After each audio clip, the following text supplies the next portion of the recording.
नमस्कार महाराज. आज तुम्हाला मी अशी व्हरायटी सांगणार आहे की ज्याच्याने तुमचा कुठलंही पीक असेल तर त्याचं उत्पन्न डबल होऊन जाणार आहे. किती? डबल. वाजवा मग टाळ्या. महाराज, तुमचं पीक कुठलंही असू द्या, तुमचा कांदा असू द्या, लसूण असू द्या, भाजीपाल्यामध्ये तुमचं टोमॅटो असू द्या, ऊसामध्ये तुमचं कुठलीही व्हरायटी असू द्या, कपाशीमध्ये, मक्या, जे असेल त्याला मी अशा व्हरायट्या सांगणार आहेत की त्याचं उत्पन्न एकदम डबल होईल. एकदम भारी व्हरायटी. तर अशा व्हरायट्या कुठल्या आहेत? आता बरेच शेतकऱ्यांना प्रश्न पडतो. मी उदाहरण माझ्याकडचं घेतो. आता माझ्या जळगाव जिल्ह्यामध्ये सगळ्यात जास्त पावसाळ्यामध्ये ना महाराज कॉटन लागतो, कपास सगळ्यात जास्त लागतो. तर मग इकडे आमच्याकडे लफडे काय होतात माहितीये का? काही कंपन्यांचे व्हरायट्या, शेवटी मी तुम्हाला सांगणार आहे कुठली व्हरायटी लावायची. पहिले तुम्ही हा मुद्दा ऐकून घ्या. काही कंपन्या ज्या आहेत, चांगल्या कंपन्या आहेत, नो डाऊट, वाईट आहेत बा, त्या कंपन्यांच्या व्हरायट्या भेटतात कमी, म्हणजे प्रोडक्शन कमी झालेलं असतं, त्याच्यामुळे त्यांचं डिमांड खूप वाढून गेलेलं असतं, खूप मोठ्या प्रमाणात. म्हणजे ऍक्च्युली त्याच्यावर MRP आहे आता 850, तर ती व्हरायटी आहे शेतकरी 1200, 1500, 2000, 3000, 5000 घेतो. म्हणजे त्या पॅकेटचे 4 पट, 2 पट, 3 पट पैसे जास्त देतो. असेच प्रत्येक व्हरायटीमध्ये होतं. मग कांद्याच्या बियाणाचा रेट वाढला तरी तसं होतं. वेगवेगळ्या व्हरायटी आहेत, वेगवेगळे पिकं आहेत. मक्या आहे, मक्यामध्ये एखादी व्हरायटी भेटली नाही की त्याचे रेट एवढे आसमान गगनचुंबी जाणला जातात की भयान जातात. मग अशा व्हरायट्या कशा निवडायच्या? तर महाराज, आमच्याकडे लोक ह्या व्हरायट्या वापरून एवढे फसलेले आहेत. तुम्ही म्हणाल कसं काय बोलतोय, असं काय? तर सगळ्यात मेन महत्वाचा मुद्दा याच्यामध्ये काय आहे महाराज? आता मला फोन येतो माझ्या पाहुण्याकडनं, तिरिंग तिरिंग, बोला दादा.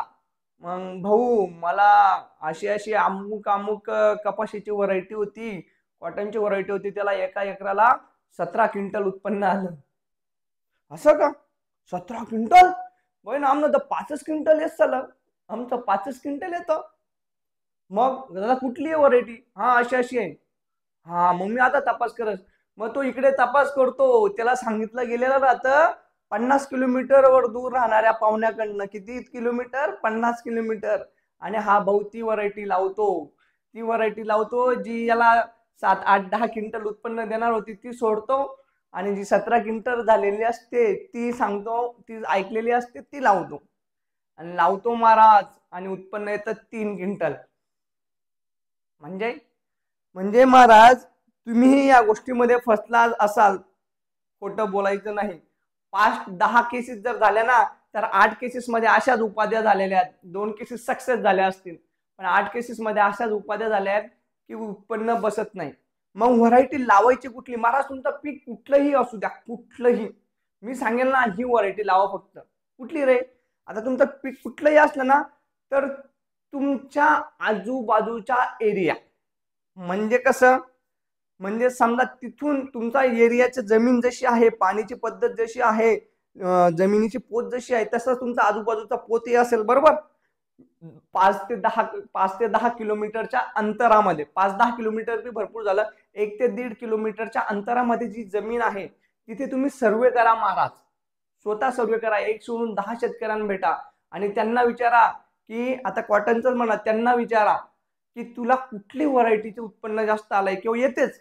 शेतकरी प्रयोग करत राहतात आणि त्याच्यामध्ये त्यांना एखादी व्हरायटी चांगली बसून जाते, तर तीच व्हरायटी लावण्याचा प्रयत्न करा महाराज. म्हणजे आमच्याकडे समजा, तुम्हाला उदाहरण देतो, राशी 659 आमच्याकडे काही भागांमध्ये खूप चांगली येते, खूप म्हणजे एकदम जबरदस्त.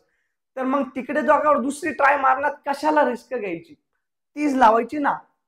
राशी 659 म्हणून कॉटनची व्हरायटी बाकीच्यांकडे वेगळी येते, काहीकडे कबड्डी चांगली येते, काहीकडे, आता माझे मित्र आहे नगरला, तिकडे ती जंगी, धनदेव अशी चांगली येते. मग तिकडचा निकडचा मॅच होत नाही महाराज. ही व्हरायटी तिकडे चालत नाही, तो म्हणतो जंगी लावून पाय इकडे, ही व्हरायटी तिकडे चालत नाही, असा लफडा होतो महाराज. का होतं महाराज? कारण की आपली जमीन जी आहे ती 50 किलोमीटर वाल्याची जमीन सोबत मॅच होत नाही. मग अशा टायमाला मी व्हरायटी निवडायची कुठली, तर अशा टायमाला मी तीच व्हरायटी निवडायची ज्याची माझ्या आजूबाजूच्या बांधवाल्यांना रिपोर्ट चांगले आलेले आहेत. उगाच 50 किलोमीटर वाल्याचं ऐकून ऑन मधल्या व्हरायट्या घ्यायच्या आणि माराच. एकदम तुम्ही फसशाल. आणि कोण कोण फसलंय असं सांगा महाराज कमेंटमध्ये. शांत बसू नका. काय आहे ना, माझ्यावर भरोसा ठेवणारे कमी आहेत आणि तुमचे कमेंट ऐकून तुमच्यावर भरोसा ठेवणारे जास्त आहेत. झालंय की नाही तुमचं असं तुमच्या सोबत झालंच असेल महाराज. त्याच्यामुळे काय आहे, शेती प्रयोग करण्याचे धंदे नाही आहेत. शेती उत्पन्नाचा मार्ग आहे. एक पीक बोंबललं ना, साधा लंबा नाही लागत, म्हणजे तो माणूस 2-3 वर्ष रिवर्स येऊन जातो महाराज. खूप वाईट परिस्थिती आहे. पोटावर हातावर पोट आणि पोटावर शेती करायचे दिवस आहेत. आणि पोरं पोसायचे, घर चालवायचं, हप्ते फेडायचे, सगळं आहे महाराज. आणि अशा याच्यात रिस्क घ्यायची आणि ते खूप महागात पडते आणि अजून तेही जास्त पैसे देऊन, तर काय कामाचे उपयोग महाराज. असे हलते भलते सलते प्रयोग करू नका. एवढ्या बिनकामाच्या बिनबुडाच्या बिगर कॅल्क्युलेटेड रिस्क घेऊ नका. आणि परत एकदा जी आजूबाजूला जी तुमच्या जमिनीला हवामानाला मानवेल तीच व्हरायटी घ्या. अजून एकदा तुम्हाला डेमो देतो. मला 4 दिवस मी मुंबईला गेलो होतो महाराज. वांत्या, उमेटिंग, गरमाट, घुसमाट डायरेक्ट म्हणजे पूर्ण शरीराचं पाणी पाणी लंबा लागून गेलो होतो मी. मी आहे जळगावचा, गेलो मुंबईला, तिकडे दमट हवामान, पचलं महाराज. काही बी खावायचं ना, हे पुरा आग व्हायची.